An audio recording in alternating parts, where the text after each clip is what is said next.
Facebook থেকে আপনার post বা আপনার ছবি আর কেউ ডাউনলোড বা স্ক্রিনশট দিতে পারবে না। হ্যালো এভরিওয়ান, আসসালামু আলাইকুম। হ্যাঁ, আপনি ঠিকই শুনেছেন। ফেসবুক থেকে আর কেউ কোনোদিন আপনার ছবি বা আপনার পোস্ট স্ক্রিনশট দিতে পারবে না। অনেক সময় দেখবেন আপনি একটা পোস্ট করেছেন, সেই পোস্টটা অন্য কেউ স্ক্রিনশট দিয়ে আবার তার প্রোফাইলের মধ্যে পোস্ট করতেছে। এরকম যদি হয় তাহলে কিন্তু আপনি একটা সুন্দর একটা চমৎকার একটা কাজ শিখে রাখতে পারেন।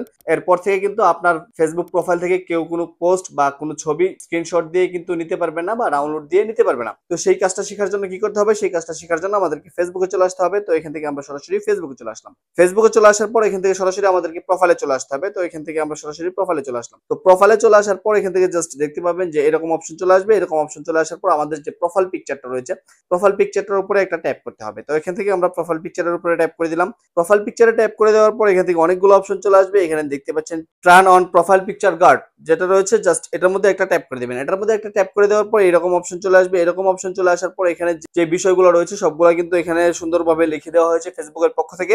জাস্ট আপনি এখান থেকে এগুলো পড়ে নেবেন। পড়ে নেওয়ার পর এখান থেকে জাস্ট নেক্সটে ক্লিক করে দিবেন। নেক্সটে ক্লিক করার পর এখান থেকে জাস্ট দেখবেন সেভ অপশন রয়েছে। তো এখান থেকে সেভে ক্লিক করে দিবেন। তো এখান থেকে আমি সেভে ক্লিক করে দিলাম। সেভে ক্লিক করে দেওয়ার পর এখান থেকে জাস্ট দেখতে পাচ্ছেন এখানে যে একটা আইকন চলে আসছে। তো এখানে আমি জাস্ট মার্ক করে দিচ্ছি। এখানে দেখতে পাচ্ছেন এই আইকনটা চলে আসছে। এই আইকনটা চলে আসলে কিন্তু আপনার কাজ কমপ্লিট। তো এখন কথা হচ্ছে আপনার এই প্রোফাইল থেকে বা আপনার প্রোফাইলে যে পোস্ট গুলো করবেন বা প্রোফাইল পিকচারটা, এগুলো কারা স্ক্রিনশট দিতে পারবে না বা ডাউনলোড দিতে পারবে না। দেখবেন এখান থেকে আপনার ফ্রেন্ড লিস্টের বাহিরেও কিন্তু অনেকেই রয়েছে যারা কিন্তু ফলো করে থাকেন, বা আপনার ফ্রেন্ড লিস্টে নাই তারা কিন্তু আপনার হচ্ছে অনেক কিছু আপনার অ্যাক্টিভিটি লক্ষ্য করার জন্য আপনার অনেক কিছু দেখে থাকেন। তো তখন দেখবেন যে আপনার ফ্রেন্ড লিস্টের বাহিরে যারা রয়েছে তারা কিন্তু ওখান থেকে আর স্ক্রিনশট বা ডাউনলোড দিতে পারবে না আপনার কোনো পোস্ট বা আপনার কোনো ফটো বা আপনার প্রোফাইল পিকচার। তো আপনার ফ্রেন্ড লিস্টে যারা রয়েছে তারা কিন্তু স্ক্রিনশট দিতে পারবে প্রোফাইল পিকচার সহ। আপনার যতগুলো পোস্ট রয়েছে সবগুলো কিন্তু আপনার ফ্রেন্ড লিস্টে যারা রয়েছে তারা স্ক্রিনশট দিতে পারবে।